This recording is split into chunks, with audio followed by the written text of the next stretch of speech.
Now, it is time for segment number 2 every week here on the RUS GUTIN Experience, and it's pretty much my favorite, where I welcome my amazing comic friends who have the most amazing comedy albums coming out, where I play a clip from their album, and then they join us for a live interview. And this week is no exception.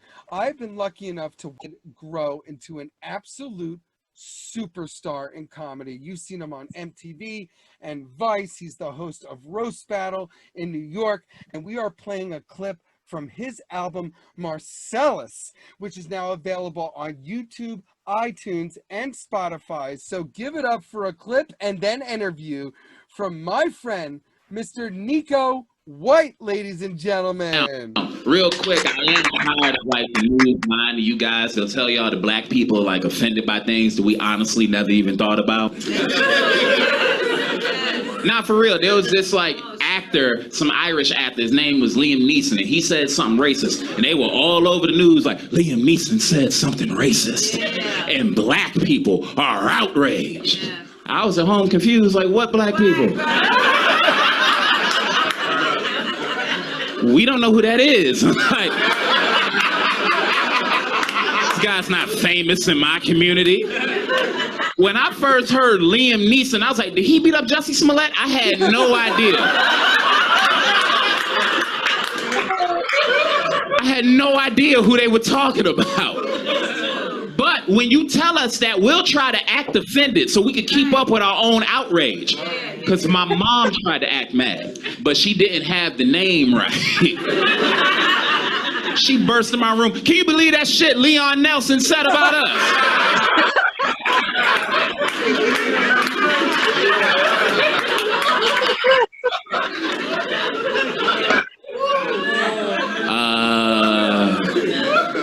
Who is Leon Nelson? Boy, you know Leon Nelson, the white man from that movie, Take Me Away. You know who I'm talking about.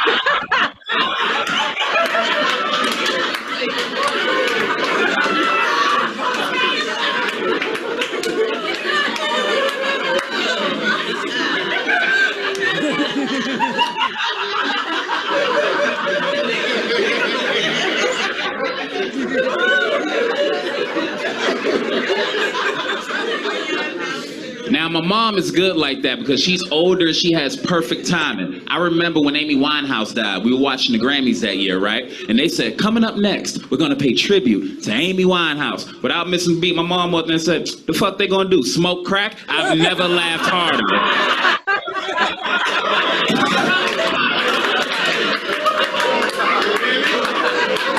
I never laughed harder in my life. Because all I could imagine was them coming back from commercial and everybody in the Grammys having a crack pipe and a lighter. Talking about do it one time for Amy. Ow, ow, ow. I was so excited.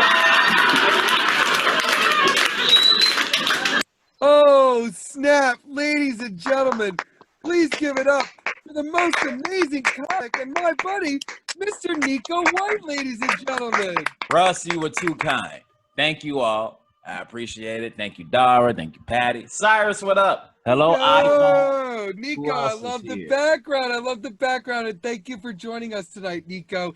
Now, your album, Marcellus, which, as you know, I've told you many times, I love every single bit of material I've ever heard you do. The going in party, everything, okay? But I always like the audience to get a little inside look at the process of what we go through making a comedy album. So in terms of the material featured on Marcellus, what would you say is the oldest bit and what is the newest bit on the album? Oh, that's actually hard to tell you. I think the oldest bit on that album is, I think the breast man bit or the teachers or don't give teachers guns. No. Who's sucking the dick now, Lamar? You know, that is my I quote it all the time. Daryl. Oh, wow. Even at Passover Seder, I just yell it out. Sorry. I appreciate you. But yeah, the teachers, not giving teachers guns, that bit is definitely the oldest on this one. And the newest one, I'm not even sure, bro. I think it was the newest one of all those was either the Missandra story or or the thing about Biden and Trump. Thank you for asking me that question. Actually, you know what? I think that is because I know the other one. So I would probably guess that you're right. And I just love people to know that because I don't think sometimes they realize some things are quick fired right on the skillet. And some things have been slow burned, you know, slow cooked for 7 years or something like that. But there it is on the album. Thank you, Nico. I always love No doubt, brother. Thank you. All right, what now. you talking about, Russ? Now, Nico, thank you, brother. Now, Nico, I think some people, especially in the industry, still think of you as like a young comic. But well, they're wrong. Been doing, and they need but I've seen people condescend to you a bunch of times, and I don't like it because if you haven't, then tell me. Then yeah, and you've been doing comedy for like 12 years since you were very young. I believe like 13, right? I started at 14. Yeah. Oh, okay, since you were bar mitzvahed, and this is actually your second album, so you're actually a vet by any standard, obviously. So my question to you is, what was it like to perform at 14 years old as so young in the clubs? Like, what did the managers and the comics treat you like? To be honest with you, it was a lot of fun for me because you got to remember, bro, when I started, I was still almost taller than everybody, right? So I had a baby face, but nobody really gave me too many questions, right? The only thing that was difficult was having it's weird because it's hard to make friends. You know what I'm saying? There weren't too many comedians that I knew that were my age, or everybody was older than me, and by a lot. And I'm not, how do you say this? I never walked into places with my head down, right? So there were times where I remember somebody who became a really good friend of mine, they said to me, "It's like, man, I remember when you started, I thought you were so cocky." And I'm like, I'm shocked that you thought that considering you never spoke to me. You know what I mean? Right. So, you would come in and you would just like be to yourself. Dog, I was 14 and I literally had homework I needed to do. Right. Yeah, no, there's a shelf life on this activity, you know. Yeah. And then you had some people that were it's weird because some people filter in, some people filter out. There was some people that I met that were really they were kind of shitty about me being as young as I was. Oh, you'll only be here 2 weeks. Right. That was what? Almost 13 years ago, and all of those folks are gone now. So yeah. Funny how things work out.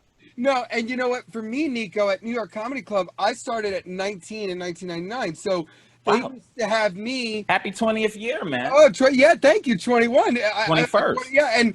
And they used to have me wait outside until it was my turn, and then I would have to go immediately after, even though I went to theater school. I had to do that. Yeah, and not at the clubs, but like bar shows. It's funny because I was closing a bar show for Alex Carbano and Kate Wolf. They used to have a show at the spot called Angel Kings, like 10 years ago. And they had me up, and the bouncer told me, you can go in when it's time for you to go on, then you got to get right out. Yeah, that's it. And it was like, and it was cold out, dog. And this grown man looked me right in my eyes and watched me. Cause you know how sometimes when you're younger, you wear, my fashion ain't been on that ever, but I had a really, really thin leather jacket. Cause I never liked getting big coats. I didn't like wearing just one layer. So I would do a jacket and a hoodie. That night, both the jacket and the hoodie were both too thin. So I'm just outside freezing, literally shaking like a kid, bro. And he's looking at me like, "No, you can get the heat when you come in." That's right. Into my set, and literally when I got off, he came back in the bar. It's like, "Young man, time for you to go." Yeah, no, you and I have not really gotten to talk about that, so I'm very interested to hear that. And like I said, comics got kicked out of Beauty Bar, got kicked out of Town Scar Center was always cool, but I got kicked out of Beauty Bar. I got kicked out of 1 and 1. I got kicked out of Village Lantern tried to kick me out one time. Oh Jesus! In that place, it was lawless. It was always lawless. Yeah. How are they going to enforce one law and not the other 16 they're violating? Yeah, no. And other comics used to say to me, Nico, they used to say, "Oh, is your dad going on tonight?" And I'd be like, "Yeah." And then they'd be like, "All right, Rush, you're up." I'd be like, "Fuck you, assholes." All right. Now 3, Nico, Yes. you have been the host. I came up with a guy named Rel Battle at the Comedy Store. He's the co-creator of Roast Battle, and you have been the house host the last few years of the East Coast version of Roast Battle at New York Comedy Club, which is celebrating its 6th anniversary today. And you do a fucking amazing job controlling all the chaos because it's like Thunderdome. It's nuts. So 2-part question. Who are the best roasters you have ever seen? And B, what is the meanest or darkest thing you have ever heard said during one of these shows? You know what's funny? At least one of them is already here, and he's in both categories. It would be Cyrus is one of the best I've seen. I was betting on that. Yeah, baby. Cyrus and Mikey Mays, 2 of the best that I've seen. Love Mikey. And the best one that I've heard was I forget who it was. I don't know if it was you and Rob Ryan that were going against each other, but he tried to like rap at you or something, and We can fill in the gaps on that. Give it a notorious. Well, what he said was he did like a rap song, which I did not expect to hear. And it's really, really funny you brought up Mikey Mays because what happened was a couple weeks earlier, I know someone who was facing Mikey Mays who does rap. And I thought of this line, oh, this will be a good thing to say if he raps, which I don't think he did. No, he didn't. And then like a week or two later, I'm in front of someone rapping, so I get to now use this joke that I had ready as if I made it up on the spot. He did a rap about The Simpsons that was like, it wasn't funny, but it was in the way that like, and Rob was really, really good, but the rap wasn't really funny. It was just one of those. It was one of those when a white guy raps, people act like it's a magic trick. Yeah. And then I just waited, and they all applauded, and I waited for the applause to die down. And then I said, "Good one, Notorious FAG." Yeah. Bro, the room shook. The room shook, and the reason why it's my favorite is because you could have gave me 10 chances to pick what Cyrus would have said, right? And in my mind, I had a way that I thought that he was going to come back. And I don't know if you notice when you do this, Cyrus, this motherfucker has a smile on his face, like a shitting and eating grin. And I'm like, why does he look like he's going to hurt this guy? Notorious AG, and the crowd went haywire. And I would not normally use that kind of term in comedy, of course. No, Never. but, it's Different rules at Roast Battle. Yeah. Different context, fam. But yeah, as far as being the host of the battle, man, they make it. You know what I'm saying? They make me look good. You know? Oh, absolutely. Yeah. No, I feel like they're just. It's like once they start going, you're just like a witness to it and just reacting in real time. It's all them. Amazing job. All I'm doing is showing up, saying names, and getting going. Yeah, no, and I've only ever opened a roast battle in LA and New York because, admittedly, I can only dish it out, but never take it. All right. Oh, I've never done one myself. Yeah, no, I would never. I would take that stuff to the grave. I would never get over it. All right, number 4. Now, Nico, I'm going to tell a little bit of a story here, but Mark Gerber was on a few weeks ago. Now, you and I have done a bunch of amazing shows in New York, but in the last few years, mostly we've gotten to do a bunch of amazing shows at our old Philly venues and our old AC venues. We're going to have new venues in the new world, but we've had a lot of experiences together. And Mark Gerber and I were talking about on the show that magical night that was the best night ever we had at our old venue in AC, which was really a giant nightclub that we did comedy shows in before it became a nightclub at night. And you absolutely gave the best set that I have ever seen in 21 years with my own 2 eyes, especially in person too. Like I'd never seen anything like it. And the audience was so on fire that I even got the GM to set off the confetti cannons at the end. I even have a picture of it right there on my wall. You can't see it. And the audience gave you like a 2-minute Broadway style sort of standing ovation. So I know I've Man. given a bunch of the context, but I can only ever remember these magical nights as a neurotic Jew showrunner who's messing with the sound. Yeah. So I've always been curious to ask you, what are your memories of that night? What's your point of view? That's one of those things that your ego needs. You know what I'm saying? For You- like when things do get hard, because you know it's not going to be that. If you have a show that good on a Saturday, you know the next Sunday through the following Sunday, You're eating. you aren't going to get the reception you might be looking for. But for me, it was special, bro, because you know Atlantic City Comedy Club, you don't know what you're going to get. Ever. Right. So the fact that those folks came out and they had that much fun and they went that crazy, whatever you can call a perfect storm, whatever happened to make that happen. A perfect storm. Perfect. I hold that show in my memories, man, because I ain't never had nothing like that. Oh, You know that what I'm is saying? absolutely the best. Confetti falls out the goddamn sky.